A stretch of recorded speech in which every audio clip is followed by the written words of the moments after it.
Welcome, friends, to this monthly meeting, which we have in order to track our own progress on our spiritual journeys. And it is useful because the way our minds work, we get caught up in our external life so much that we forget that the real truth is to be found within ourselves. So it's a good way to remind ourselves of the importance of the most important thing that we can do as human beings in a human life. Other things, like living in this world, all living creatures are doing that. Birds are doing it, insects are doing it, animals are doing it. Some disembodied spirits like ghosts and spirits and angels are doing it. Whatever we believe in, they are all living. But the opportunity that a human being has, which they don't have, is the opportunity to seek something, to seek the truth about themselves, about who they are, about where do we belong, why are we here, how did we become human, why are we so different from other humans, what is the game behind all this, what is reality, is it real what we are seeing, are we real? These are such fundamental questions that come into our mind because we want to find answers to them. Other living beings, other living forms don't bother about it. They just live and they die. They are born, they live and they die. Human beings have these questions. And these questions lead to seeking the answers to these questions. Therefore, we want to find out what is the truth. Truth is a very big word. Somebody just sent me a book of jokes, philosophical jokes. And it said most of us want to have that truth which suits us. And we believe that is true. And it gives an example of a woman who wants to go to the police station. She goes to a police station and reports her husband is missing. The police officer says, "Can you describe your husband?" She says, "He's 6 feet tall, he's very handsome, he's got curly hair." Her friend is standing next to her. He says, "Why are you saying that? Your husband is only 5 feet tall, he doesn't have curly hair." She says, "I don't want that one back."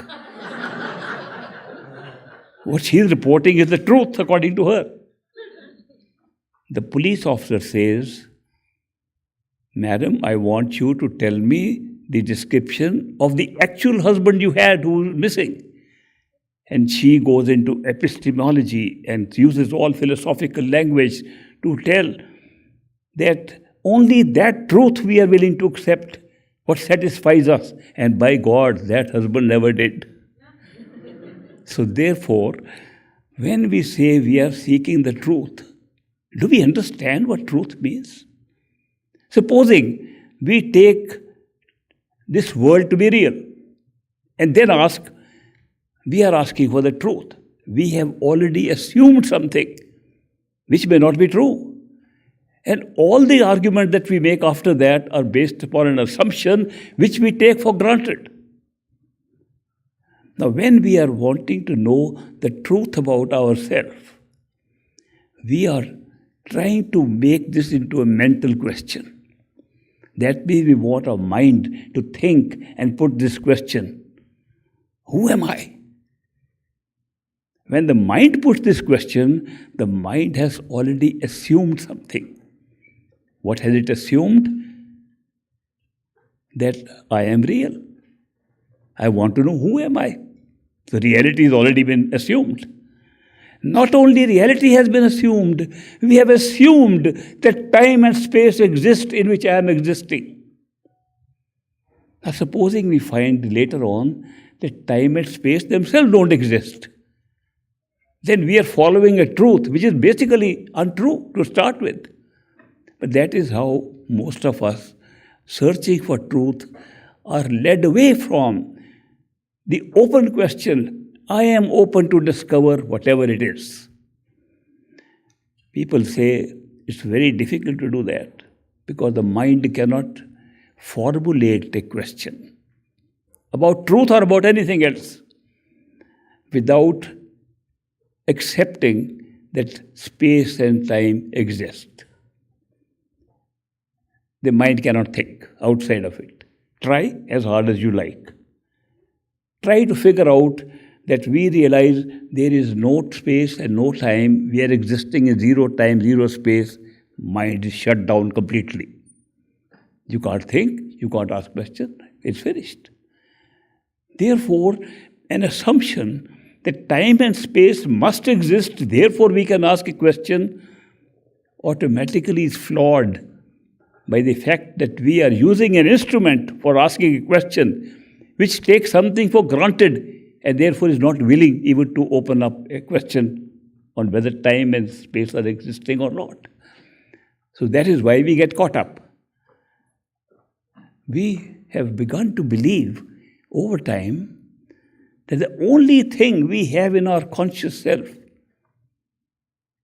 is the capacity to think, the capacity to ask questions, reason out, make sense of things. We have got so much engrossed in this belief that the mind, which is a thinking machine, is ourself. Therefore, we cannot go outside the assumption of time and space being there. Although time and space themselves present big problems if you start looking at them. How far back can we go to understand when time was created? Scientists say it was created in Big Bang 13.6 billion years ago. And what was there before that? We can't say what it was. Looks like must have been time. There is no way the mind can assume anything else. That there was something which we cannot differentiate from time that existed before time was born. So we are handicapped. Okay, how far can we go back? Again, this book I just saw a few minutes ago, it quotes a Greek dialogue. Dimitri says to Tasso, you say this earth is sitting on an atlas. What is the atlas sitting on? And Tasso says, the atlas sitting on the head of a turtle. He says, what is the turtle sitting on? He says, he's sitting on another turtle. He says, where is the other turtle sitting on? He's sitting on another turtle. He says, I want to know where the other turtle, the last turtle is sitting on. He says, there is no last turtle. It goes all the way down. There is infinite turtles.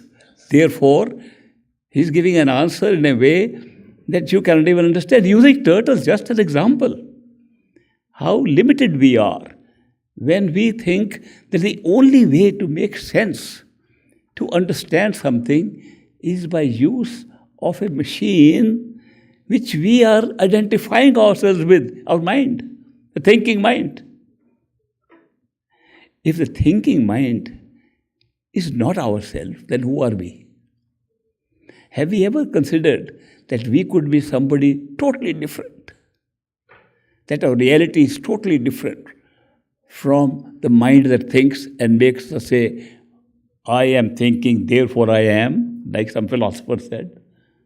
I think, therefore I know I am. If you don't think, don't you think you'll still be there?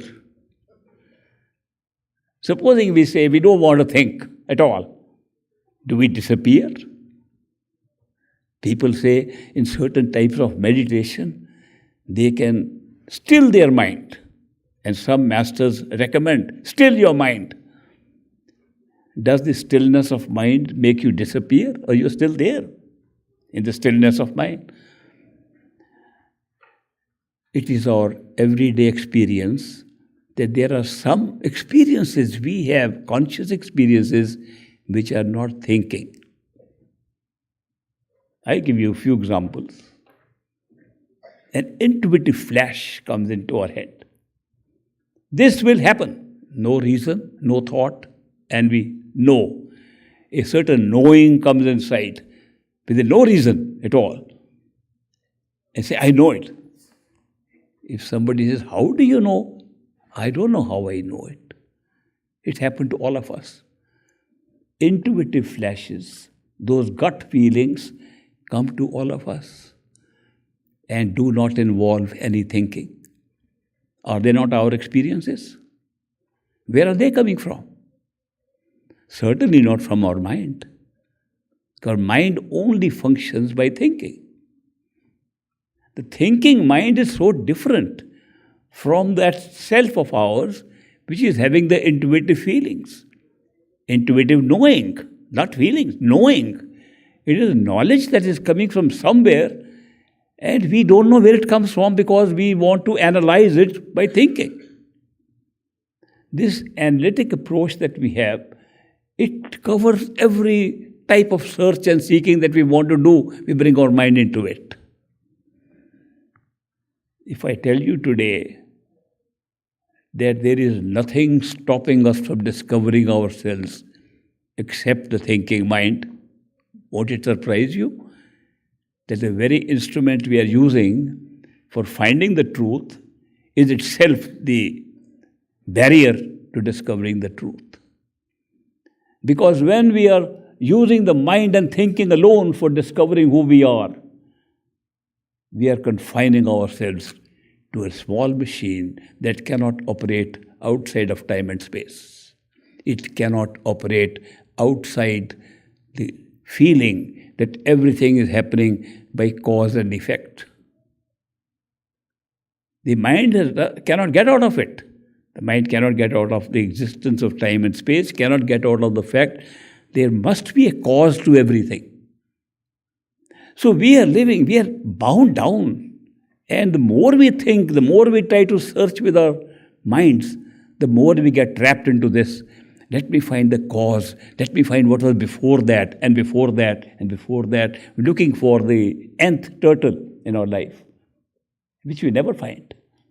So this is a very big handicap that we are having. Here are some individuals. I don't know how they got it, but some individuals have discovered the limitation of the human mind, the limitation of thoughts and thinking. And they discover that what creates the intuitive feeling in us is closer to ourselves than the thinking machine. The mind is not as close to our reality of the who we are as the intuitive self. They encourage that when you have in your life intuitive knowings, intuitive knowledge of something, when you feel you know something without thinking, follow that. They have altered people's lives by saying, follow your gut feeling and make the thinking mind carry out what you, without thinking, feel intuitively. We don't live like that. Our life is designed by thinking. We take our decisions how to live by thinking about it. And the next day we say, oh, I wish I'd known better. We miss out something. Now, if we want to understand where all these thoughts come from, we get thoughts very early on. When we see little babies born and look into their eyes, and they look at us like they are thinking of something. You can see them, they are thinking. They can't speak, but we can see they are thinking. The way they look, they're thinking, remembering, something is there.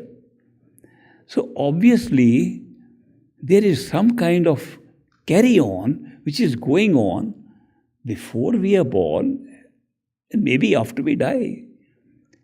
This thinking seems to be connected with something that has existed prior to our birth in the physical body. People say there is reincarnation. And people have a question, should we believe in it or not? It's not a question of believing or not, it's a question of, does something exist that when you are born in this body and are living in this body, do you feel that your thoughts are coming from somewhere which were not a part of your experience here at all? Thoughts do come like that. People go to some specialist who can give you past life regressions. They can take you back. The old psychologists, psychiatrists even, practicing psychiatrists, used to follow a system of putting questions to the patients lying on a couch. And they would hide themselves so that the person does not think it's a conversation with a human being, but they're trying to raise the old memories because it was called a talking out cure. Psychiatry was supposed to be a talking out cure. That means they try to remember old things, problems of childhood, which created big kind of complexes in us. And they said by talking about it and seeing they were not so serious, they take care of that. And the person is relieved of the mental anxieties and problems they have. This old system. But they used to get surprised when some patients would try to remember their childhood and would speak of events that happened even earlier than their birth. So they would be surprised how this happens. How can you remember something when you were not even born? And some people have gone to places, got a deja vu. I have been here before, but you never went there in this body. So there's more and more evidence we get ourselves that there is some link with the past. To understand how the mind works, very important thing. Because then once you know how the mind works, you will know you are using a mind that works like that. You are not the mind. You are using a machine installed in your consciousness, and we call thinking mind. So when you study these, you discover that the mind is functioning through memory. It remembers things. Supposing there was no memory, according to one philosopher, contemporary philosopher, he says time does not exist, memory gives us the illusion of time. He gives the most important experience we are having is memory. And memory is what is giving us the experience, and therefore we think time exists because we remember things. It must have happened in time. There are some mystics who have gone even further. They have analyzed the nature of time. I have some time earlier shared with you the strange situation that in what time are we living right now? They call it now. N-O-W, now. We are living in now. When somebody presented a book to me saying, live in the now, I said, I have yet to meet a man who is not living in the now. What is he telling that you live in the now? We are living in now. Nobody can live in any other time frame except now. Now is universal. And by the way, how much time is there in now in which we are living? Zero time. Before I can utter the word now, it's future. When I utter it, it's past. There is no such thing as time in now. Time is zero in now. It's a meeting point of future and past. Now, if we are able to understand we are living in a timeless state right now, then what makes us feel we are living in time? Memory of something just happened, which we say present. Something happened little late, earlier, we call past. Just because it happened in the last few seconds or few minutes, it's present. What we call present is technically past. It cannot be present. Present has no time if it is now. Therefore, what we have been calling present was past. What is past is past. How do we know it is past? Memory. If there was no memory, there would be no past at all. Memory is creating a past. Okay, let's say that what we have been by mistake calling present was actually past. And what is really already happened when we remember it is actual past. What about future? At least future may be real from where all things are happening, moving through a timeless now and going into the past. Let's look at the future. Supposing three functions of consciousness. Hope, hoping for something to happen, hoping it will happen. Fear, I'm afraid this will happen. Anticipation, I anticipate this will take place. Supposing these three functions in consciousness are absent, there is no future. Have you ever examined this point? That we are creating a future by hoping, fearing, anticipating. All three are anticipation. When it's positive, we call it hope. When negative, we call it fear. Anticipation is neutral. If we don't do that, if consciousness does not do that, there is no future at all.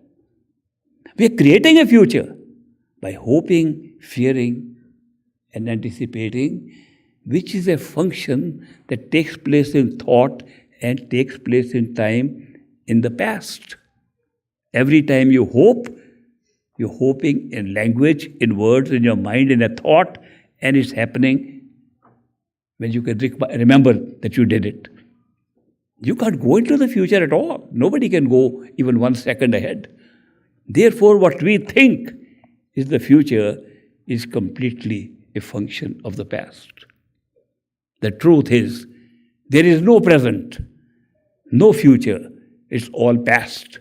And the past is based completely on memory. If we had no memory, there will be neither future nor past nor present. There will be no time. We are assuming some reality which is happening only because of one function in our consciousness called memory. We are remembering things and creating time, space. Everything is being created only out of memory. Now, this is a very interesting point. Can we double check? Can we validate that this is actually true? That memories are creating all our experience. That we are really not here at all. That there is a memory implanted into us which is creating our experience of our bodies, experience of this world, and the reality of this world is nothing but memories. Can we, as human beings, as seekers of the truth, verify, validate this statement? According to some experts, and I consider my master, Hazur Maharaj Baba Sawan Singh, whose picture you see here, he had attained that state and described how we can attain the state where you can double check. If it is true that nothing is real except memory, and memory is installed in consciousness, nowhere else, that this can be validated. How do we validate it? He said the step is simple. Where do you have your memory? In your thoughts? Yes, that's where it comes. All these are thoughts. Go to the source of thoughts. Where are they happening? Where are our thinking taking place? Is taking place in our physical head. When we are in the body and we think we are the body, and this is where we are searching for everything, the thinking process is going on in our head. So the suggestion is, go into your head. Now, head is a small space and not too far to discover something. But if you want to really go, where do you go into the head to discover where your memories are coming from? You go into the head from where you think. When we are thinking something with our eyes open, looking outside, we are not conscious where we are thinking from. But if we close our eyes and sit in contemplation and say, let's find out where do I think from, we can see, experience. It is in the center of the head. We can see we do not think from the side, right side, left side. We don't know the structure of the brain. We're talking of our experience, conscious experience. In conscious experience, we find we are in the center of the head. We're just a feeling, experience, not merely a feeling, it's an experience. You close your head, say, where do I think from? Here is a thought going on. I am asking this question to myself. Where am I thinking from? With your head. Not with your mouth, with the mind, with thought. Where am I thinking from? And you discover where you're thinking from is in the center of your head. Find out that it's not difficult to find where you're thinking from because you are thinking right there. You're thinking all the time. We can't stop thinking. We are continuously functioning at that strange situation, strange position in the head. So when we want to know where is it that we are thinking from, we discover it is some point, definitely behind the eyes, it's in the center. Maybe pretty close to the center between the ears. Looks like the head is properly shaped like this, that we are between the ears, behind the eyes, in the middle somewhere. So that if I were to use some little geometry, I would say if we draw two straight lines behind the eyes, take them out from the head and the back, two straight lines, and draw one line between the ears. That one line will cross the two lines and create a little bench in the middle. We are actually sitting in a wakeful state in the middle of that line and thinking. You can test it out. Anyone can test it out. That point has been described again and again by mystics, by philosophers, by meditators, again and again, calling it by different names. The center of consciousness, the third eye center, the center of wakeful consciousness. So many terms have been used for a simple point from where we think when we are awake in this physical body. If we can be there and examine thinking, not be part of it. If we are part of it, if we are saying, I am thinking, then you are lost. Let us say, I am not thinking. I am going to sit there quiet and watch if thoughts are still there. If the mind is still thinking when I say, I am not going to think, is the mind still thinking?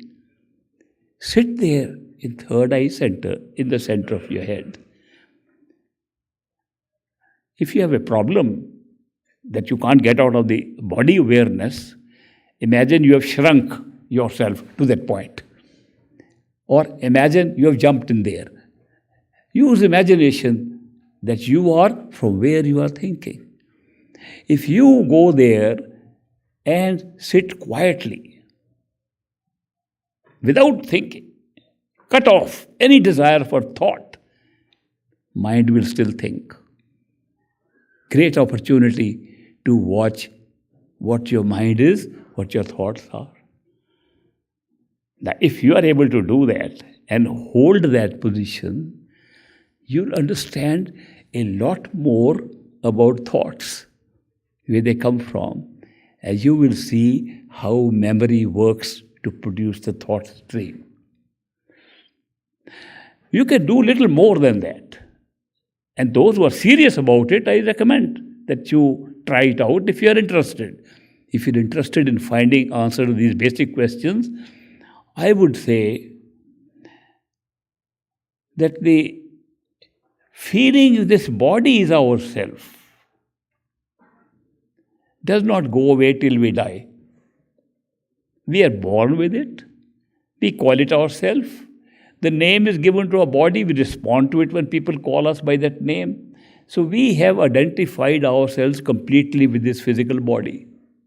I am suggesting something that you sit inside this body and not consider this body to be your own.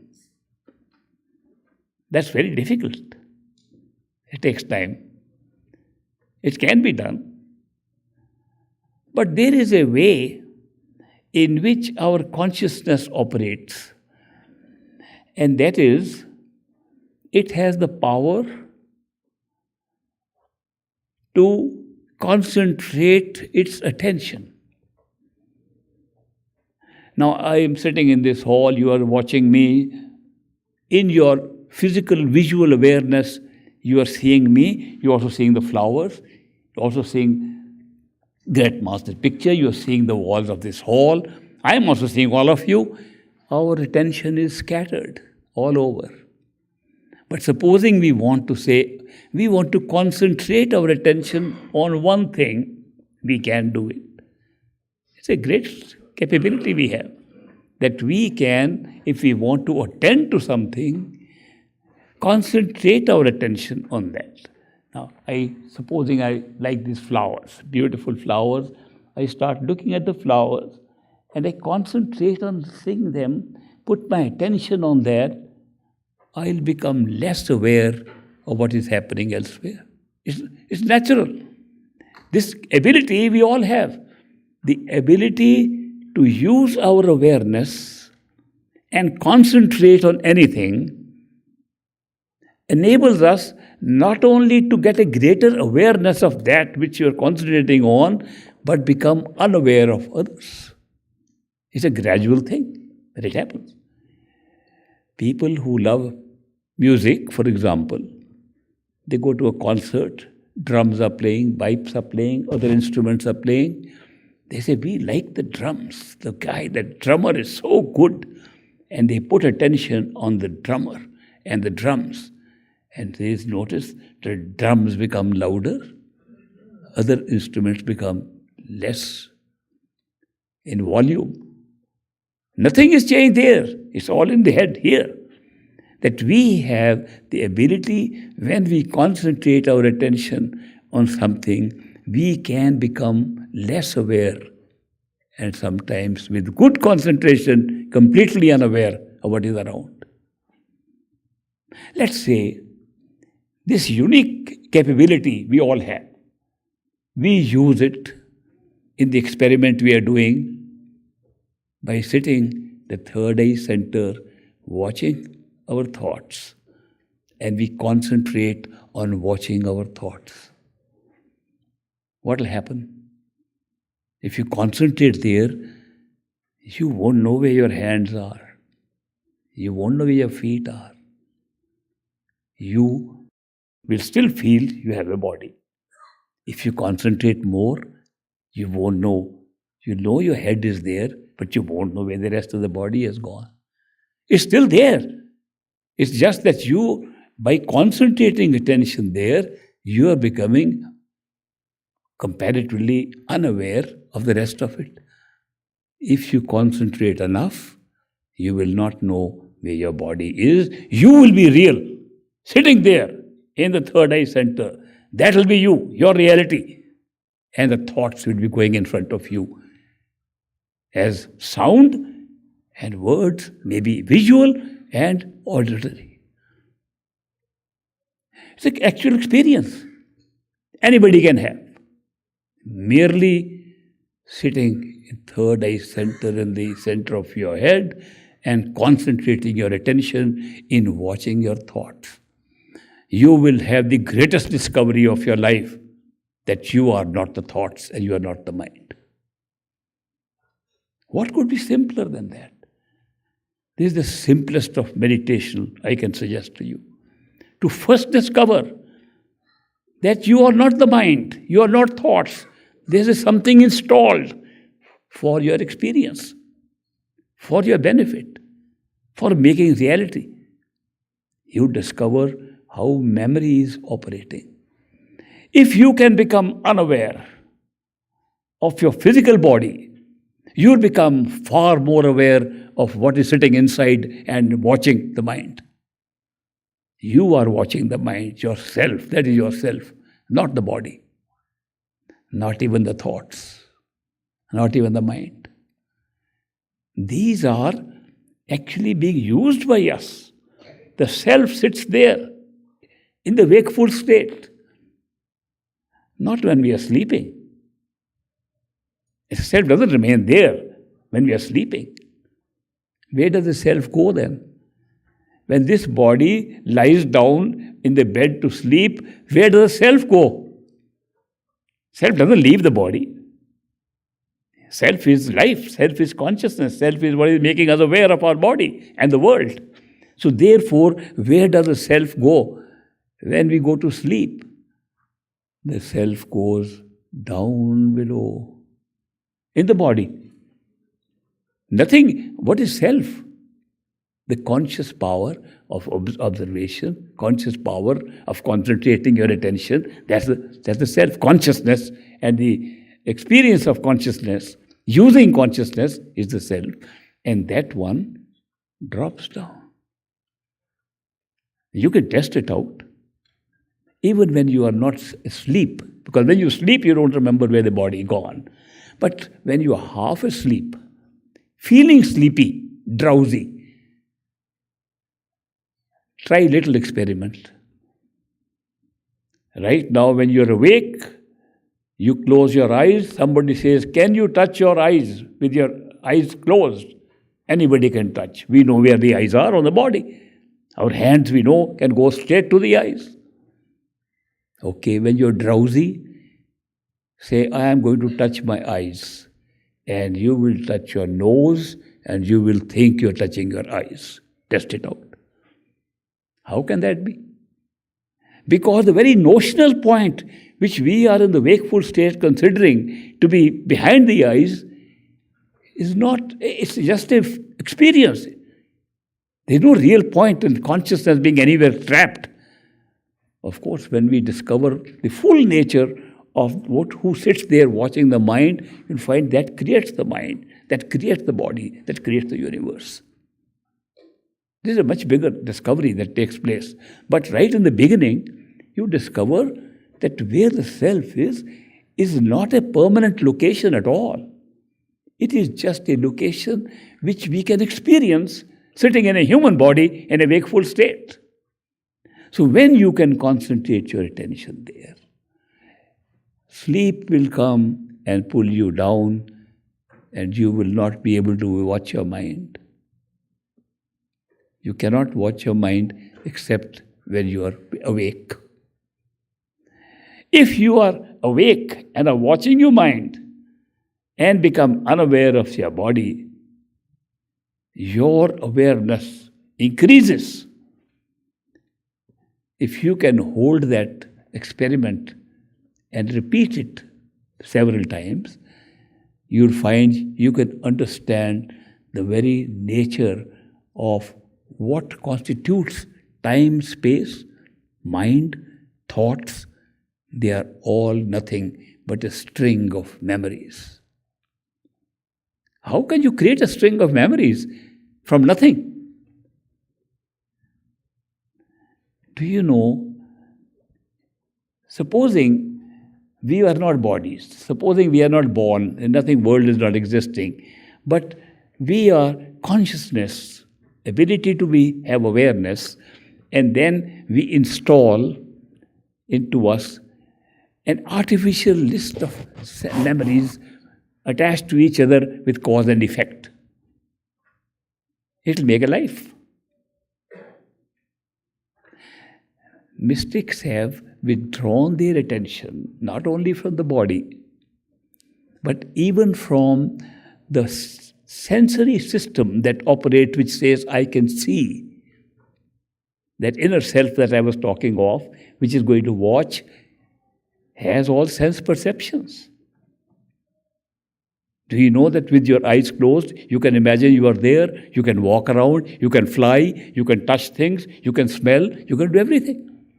In my meditation workshops, I make people see flowers and food and drink, and they have all the experience of all 5 sense perceptions completely. There is no physical object at all. It all can happen inside. That self of yours, which is inside trying to observe these minds and thought, is also having all capabilities of sense perceptions. It is actually, we call it our astral self. The astral self is nothing but a self that can have sense perceptions but not a physical body. We all have an astral self. We all have a sense that we can see, touch, taste, feel. We do it in dreams. We do it in imagination. We can do everything without the physical body. The astral self is merely another layer of our inner self moving towards consciousness. Now, supposing what I just suggested to you, that in this body, sit and concentrate your attention on observing what is in front of you, thoughts going around, pictures coming and going. Now I'm going to suggest to you that the astral self, look at the astral self. Is it like this body or is it different? Do you feel you have got hands and feet in that one? Of course you have. It's just a copy of this one. Of course, later on you'll find this is a copy of that. But anyway, it is a copy. So when you find that's a copy, you feel that you are same type, same body, same type, same sense perceptions. If that is so, you also have a head. It's the head and the eyes for which you are observing things. Now do the next exercise of sitting inside the third eye center of the head inside which was watching. It's a different step. This body is, we are unaware of it. Now we want to meditate within ourselves of the inner self which is sitting there. What will happen? I don't know if any one of you tried it, but if you try, it's a wonderful experience.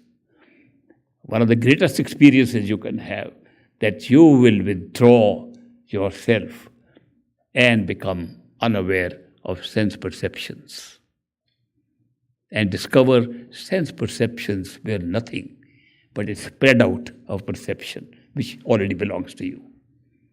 The mind has perception. You are reaching the mind. Now you are reaching the real thing. That the mind has perception which, for the sake of diversification of experience, expands at the astral level into seeing, touching, tasting, smelling separately. They need not be separate. You can have direct perception. Actual experience you can have. When that happens, you are discovering the true nature of the mind. And then you discover the true nature of creation, of life. Nothing more than a factory there manufacturing series of memories, installing it in zero time and making it work in now, and then it works out in the astral and physical plane. Then you will discover the truth of the statement. I said, can we verify the statement they were making that now is zero time and there's no future, no past? We are all calling it past, present, future, that we're making nature, time into something, reality, which we cannot get out of. We are so trapped. The oldest scriptures on spiritual knowledge in India are saying there is only one real trap, and the trap is time. That we are trapped by time. It's not there, and we think it's there. We're living it. Our whole life is based on that. Our thinking is based on that. Our capabilities up to the mind are based on that. And we do not want to go beyond that in our capabilities to discover that we are not none of these. We are not the body.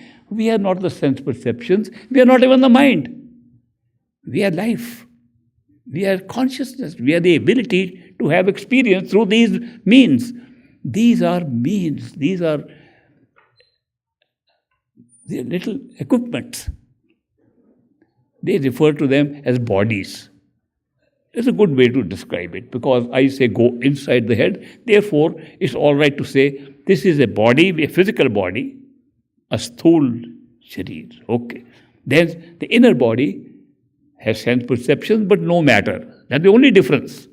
It has no physical matter at all. Therefore, we say that is suksham sharir, astral body. Why they say astral? Because astral refers to the sky. And you will notice that the sky that we see, it's a natural event of space. There were no space, there will be no sky. So space makes a sky. And this space that we see outside has a sky. And we have planets and suns and moons and so on, and these create day and night. It's very interesting that this physical experience we have has to have days and nights. Days can be long, nights can be long, some can be short. I went to the North Pole, close to the North Pole, and found that you can have day all the time for 6 months and night all the time 6 months. It's still day and night. The whole planet moves around with days and nights. But when you close your eyes and want to travel there in your imagination with your flight through the sense perceptions of your imagination, that sky does not have days and nights. It's a different sky. It's not very bright. It's a very twilight zone, by the way. You can always see. Sometimes you see bright streaks in it coming in meditation. Sometimes you can see colors. You can see many things. But the sky, the space there, does not have the opposites which we have here. Here everything has opposites. There we start losing these opposites. And some things are very steady. So in the sky there is different from the sky. That self which we can use there is also called the astral self. Of course, when we can withdraw your attention within the astral self, again by putting your attention third eye center of the astral self, the astral self disappears in our awareness, and we discover what has been called Karan Sharir, which means the cause of all experiences. Causal plane, causal body, they call it. It's appropriately named. You can verify yourself that the cause of all experience lies there within yourself. We take so much for granted. It has to be an external world that we are experiencing. But when the knowledge says that you are creating everything from a consciousness that's projecting through these forms, the bodies are projectors. They project what is already inside. It's not the other way around. But since we take time, space, events, and world for granted to be real, so we always want to find answers that this is real. Now let's find the answers of this reality. You can study this reality. It's very beautiful. If you see the complexity, if you see the beauty, beauty can be seen in two ways. First, the vastness of this experience, infinite. It's infinite. This space, I think 50 years ago, I predicted that this theory that the scientists are coming up, that Big Bang started everything, will fall to pieces, will fail. My argument was very simple. That every year they're finding new telescopes. Every year they're finding ways to look further into space. And every time you go into space, you have to go into history, into the past. Because nothing can be seen amongst the stars and the galaxies except through time, which takes for the light to come to us. Light travels at a fixed speed. That's known, proven. Therefore, when we see the sun, we are seeing the sun that was there 8 minutes ago. You can't see the sunlight now, because it takes 8 minutes for the light to come. If the sun disappeared, we'll keep on seeing it for 8 minutes more. We are seeing these big galaxies. They are not there. They're billions of light years away. That means they existed billions of years ago. Now, when you study that, and I mentioned this in my talks 50 years ago, that when they will have better telescopes, they will find a universe at 13.6 billion years, much wider than the universe they are seeing. Where will the singularity come from where the Big Bang started? Now, since they already reached telescopes going up to 9 billion years, they're getting pretty close to 13.6 billion years. Every time a telescope shows billions of more galaxies. Every time. So the vastness of this universe is unlimited. And they will discover that it's actually infinite. It's unlimited. The more you go, the more you'll find. This is the nature of the time-space here. So science will find it. Science and spirituality are, because of these facts, some new discoveries coming a little bit closer to each other. At one point, they have to accept each other and understand why we are seeing it one way and another way. But the point I was making, that if you go 13.5 billion light years away and have a telescope looking at it, and we see galaxies there, they existed before the Big Bang. Of course, very clever physicists, scientists have already started saying, oh, it's a multiverse, it is a multi-universe. There was a universe before. These are things that will happen automatically, they will change. Because science is based upon what they observe. If they observe more, they change their philosophy, they change their hypotheses, they change their theories, they change their facts. And this will happen. But if you want to know the real nature of where this infinity is coming from, it can be discovered much better from inside your own self. Because you have the capacity to withdraw your attention to that point from where space and time are being created as an experience for you. And that's called the causal plane. And yet, the causal plane of experience is only showing you the great possibility of what we call the mind. Mind is not simply a device we are using. Mind is a principle on which all these experiences are generated. You'll discover that what you think is your mind is not your mind. By contracting yourself into an individual, you are participating in a mind which you are using very small part of it and call it your mind. There you discover what they call the universal mind, that mind is a much bigger principle, existing everywhere, and you are participating in it. Similarly, when we say, then who is the self? They describe self, Atma, soul, spirit. Is it one spirit or more than one spirit? There you discover that the spirit you're talking of is a principle, a principle that generates consciousness, and you are just participating in it. And when you participate a very small part of it, you call it my soul. These are great discoveries about the truth inside you that you can find, and they will explain the truth of everything outside. That is why these mystics have come and said, if you want to know the truth, find it within yourself. It's all inside, not outside. People who have found the truth have found from inside.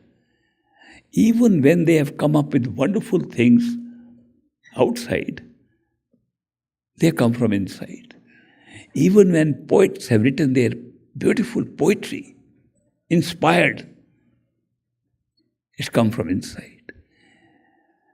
Great inventors, we hear their big names, and when we see their life story, they meditated.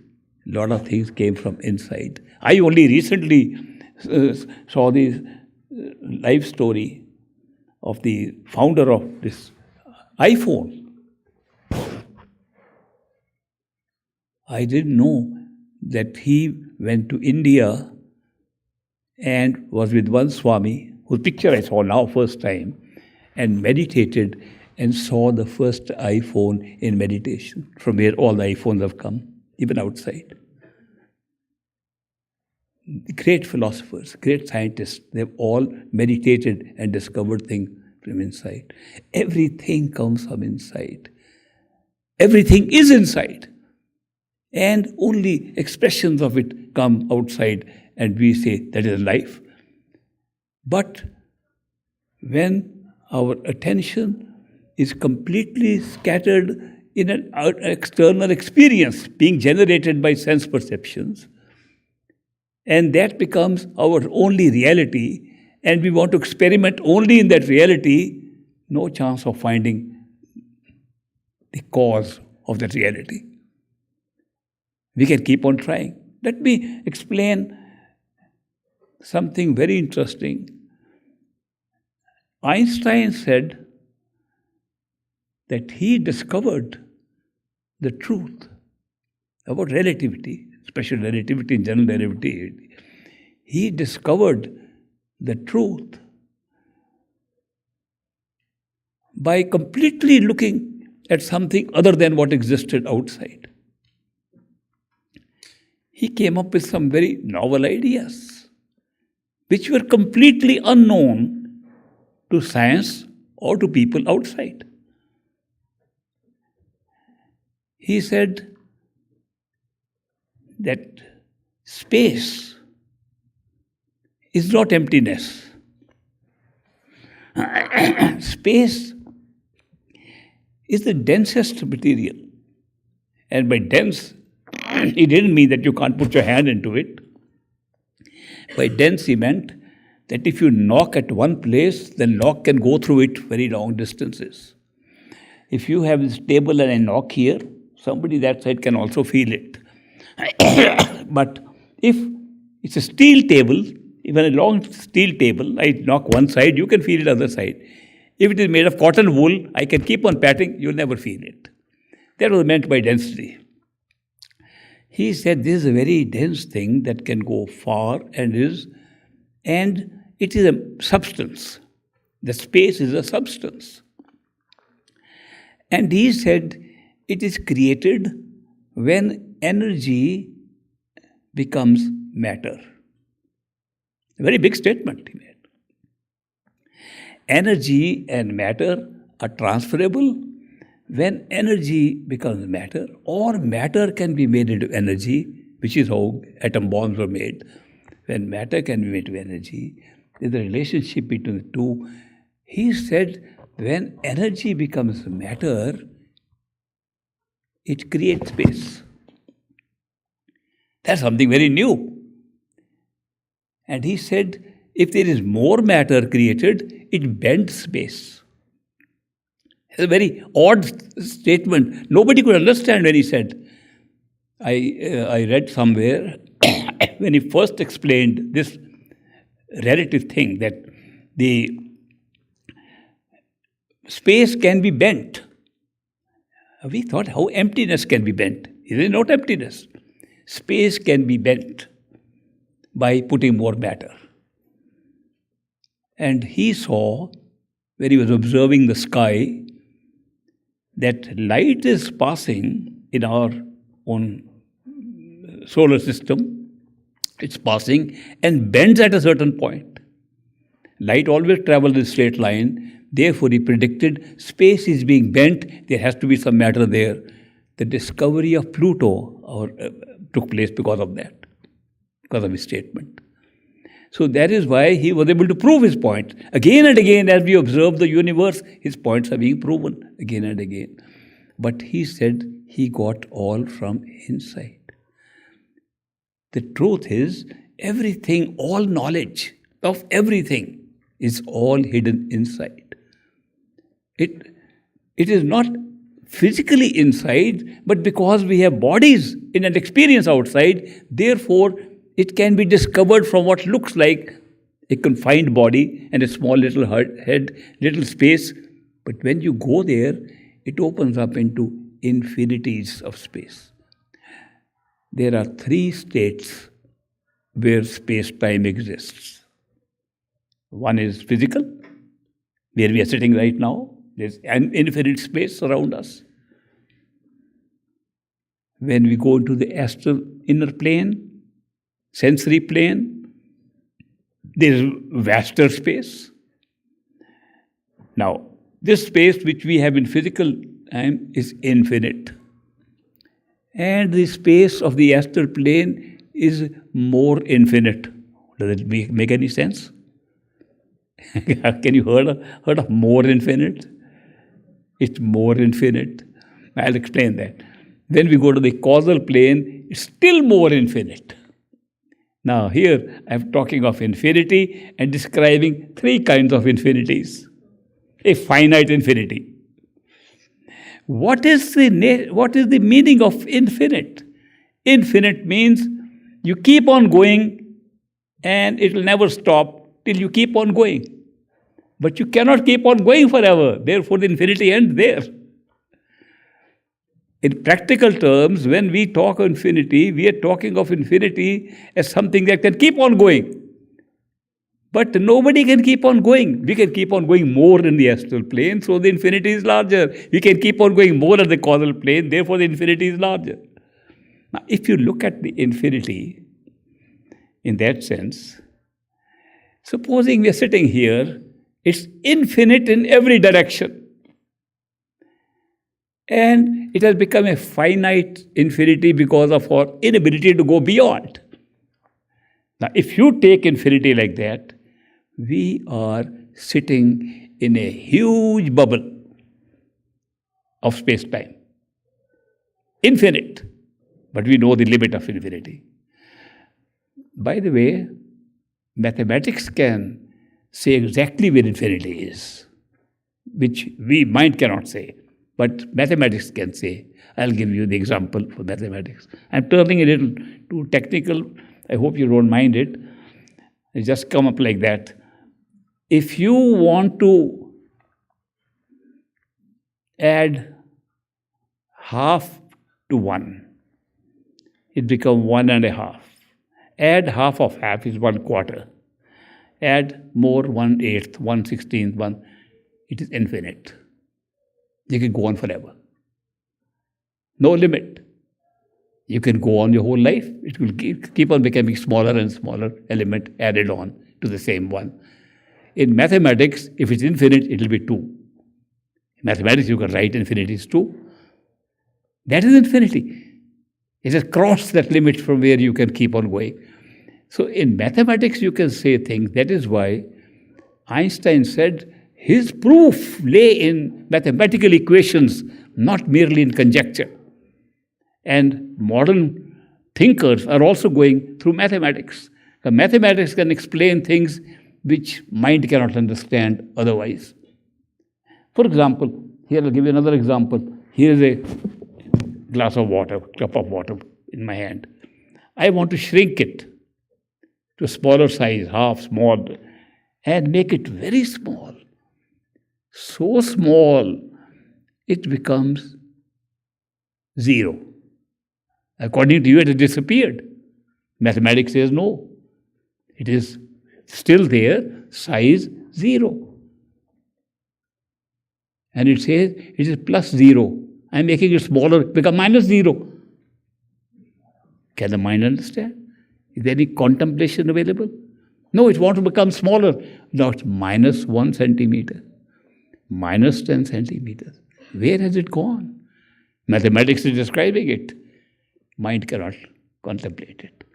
So that is why they gave a lot of emphasis to mathematics. They gave a lot of emphasis on calculation, which could be explained through equations, but not explained otherwise. So that is why the importance of mathematics has always been there from the Greek times till now. And that is why they are able to explain things through mathematics. And most of these big things that have been discovered out of this world were all proven through mathematics. So to go back to the concept of this big bubble that we are in, the physical bubble, then there's the astral bubble, bigger. Causal bubble, bigger. There is no space-time beyond the mind. These are the only 3 bubbles existing: physical, astral, causal, overlapping each other. So when you think of a space-time globe, another globe sitting on top of it, bigger, and it's cutting right through it. When another globe cuts through it, where they overlap, like this top globe, and this is the top of the lower globe, it looks like a fish. Take the causal bubble, bigger one, another fish. 2 fish can be seen if you see the universe of time-space. Complete in all its levels. 2 fish. The knowledge of the 2 fish gives you knowledge of all creation. I read in the Bible that Jesus gave them 2 fish to thousands of people. And they are thinking that he caught the fish from the pond or something, that he gave them as food. It doesn't make sense even to them. That what is the reference to? When you realize it's an internal experience of your understanding of time-space, understanding of the nature of creation, then you understand what he meant by 2 fish being shared by 5,000 or 50,000 people. That's what actually it means. There's so many other parables like that, where he used the stories and parables to explain reality as it can be seen, as it can be experienced, can be withdrawn inside and seen. He continuously says that the truth is inside. This is the kingdom of God is within you. And go within and discover. And that gives example of the 2 fish that he gave to people. So we have to understand these are all bits of information and knowledge that are accessible to all of us, if we are interested. So I share these teachings with you because I was very fortunate to be a very skeptical seeker and found a good teacher who, first of all, destroyed my skepticism by very great proof.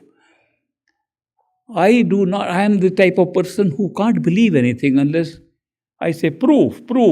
I was the same type, like many people are, that we prove something. So, since he was able to prove what he was saying, I had to accept. But his proof was not based upon argument or reason. His proof was, you go and see for yourself. We have certain known ideas in our own head. What is proof? We say, if we see with our own eyes, it's true. Of course, eyes can make a big mistake. We see the dreams in our eyes, and we know when we wake up, they are not true. But we have certain prejudged notions of what is true, what is proof. He says, use whatever you have to prove to yourself. Then you will rise above the proof that you are expecting, get a better proof.